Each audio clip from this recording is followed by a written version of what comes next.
inflation is killing a lot of us, right? And we need money to pay our bills, and we center community voice. We center community organizations. And also to give y'all a little background history about me. I grew up in the foster care system, and people poured into me. Mentors, my peers, organizations, and then I became a success story. So I made a vow to myself, and I said, I gotta give back.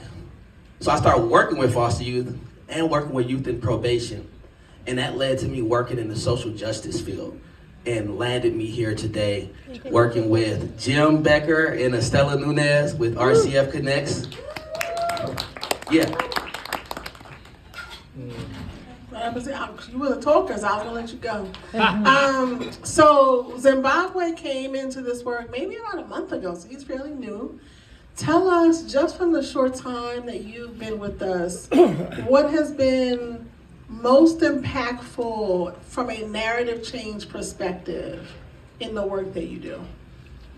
Being able to tell the untold stories around residents who have challenges, everyday challenges around being unhoused, around not having enough funds to pay for their groceries, around not feeling like they don't have support from other people. And actually, I started as a contractor and consultant, I want to say 3 years ago, as a coach and as a youth facilitator.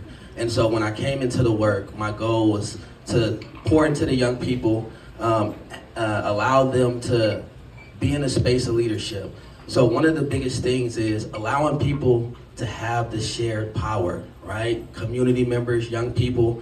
And if people made me believe, which they did, we got to pour that back into our young people. We got to pour that into our adults. We got to pour that into our elderly.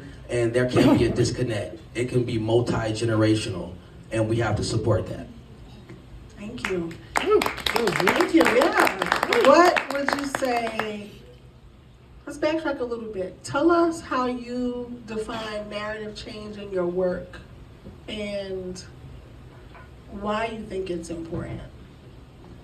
First of all, I'm a filmmaker, and so as a filmmaker, I have the ability to influence people, change perspectives, change the minds of when I'm storytelling, things that people don't know about. Like, for example, when I was in the foster care system, a lot of people didn't know what I was going through. When I was able to tell my story, they were able to connect with it.